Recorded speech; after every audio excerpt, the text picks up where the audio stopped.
So now what I'm going to do is I'm going to import this data into an SPSS file.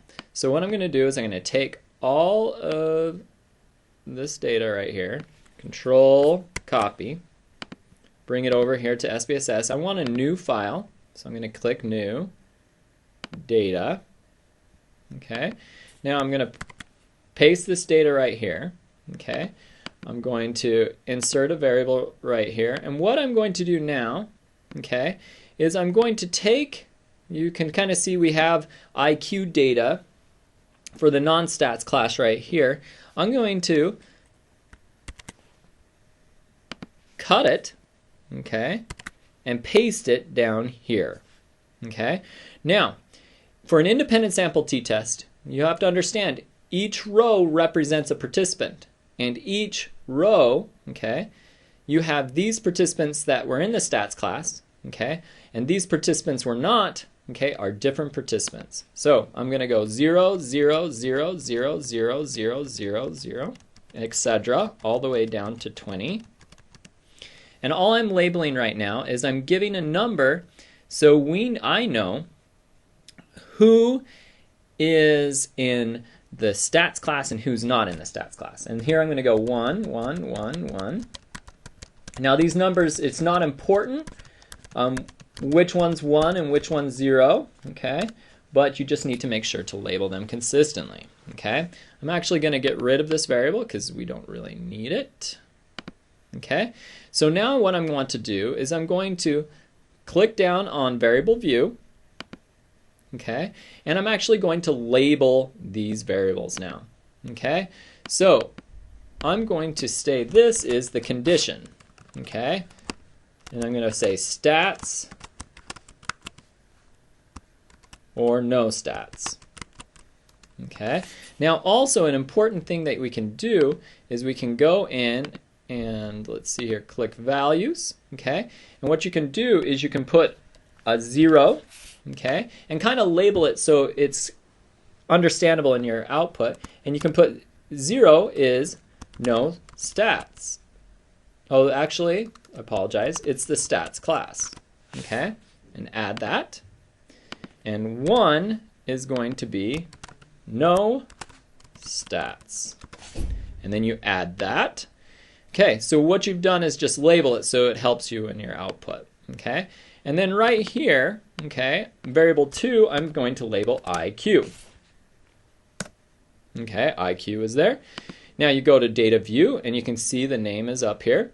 Now I want to analyze using an independent sample t-test. I'm going to go to analyze, compare means, going to click on independent sample t-test. Now in this situation, okay, what I'm going to do is I'm going to move IQ, because it's my dependent variable, into test variable. I'm going to take condition and enter it into grouping variable. Now, we're not done yet. We need to do define groups, okay? Define groups. Group 1 is going to be 0. Now group 1 is the ones that took the statistics. Group 2 is going to be 1. And that's consistent with what I've labeled over here, okay? These are the two groups that you're going to compare. So you're telling SPSS to compare the 0s to the 1s. Hit continue. Now we are ready to run an independent sample t-test. Click OK. You can see here the independent sample t-test has now appeared in your output. You can see it's labeled right here, independent sample t-test. You're going to ignore the F value. You don't know anything about that at this point, so ignore it. But you can see right here you have a t-test. You have a 2.119 with a degrees of freedom 38, and your significant value is 0.04. Now this is important to understand with SPSS because they're going to report the lowest critical value that you can reject the null hypothesis with. So you can actually have a criterion of 0.04 and lower than 5 and reject the null hypothesis. Now because this is 0.04, it's lower than 0.05, I can reject the null hypothesis.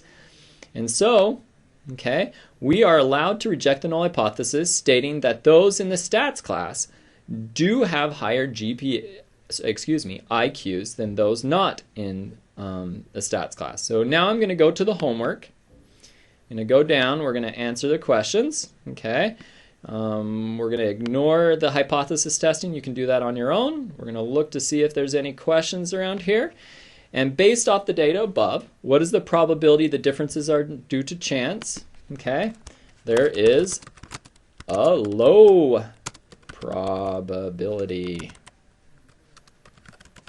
that the results are due to chance.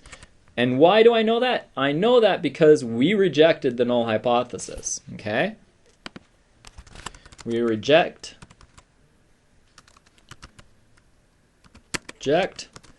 the null hypothesis. Okay? The statistics class, okay, increased IQ scores. And in reality, probably did. Okay? So if we were to do this experiment 100 times, again, this question was, you've seen before, 95 times the true value for the difference would lie in the 95% confidence interval. What is the 95% confidence interval for this experiment? Now, this is actually provided for you. If you can kind of look at your output, okay, you can kind of see in your output you'll have 95 confidence interval of the differences. You can see the lower value and the upper value. Okay, so 95% of the time we'd expect, okay, the difference between, now this gets a little bit confusing with the independent sample test. When you subtract the mean of the first sample using the mean of the second sample, we would expect, okay, that we would have a 95% of the time that that mean deviation would be 2.73760 between 0.0624. So we're going to say our confidence interval is this.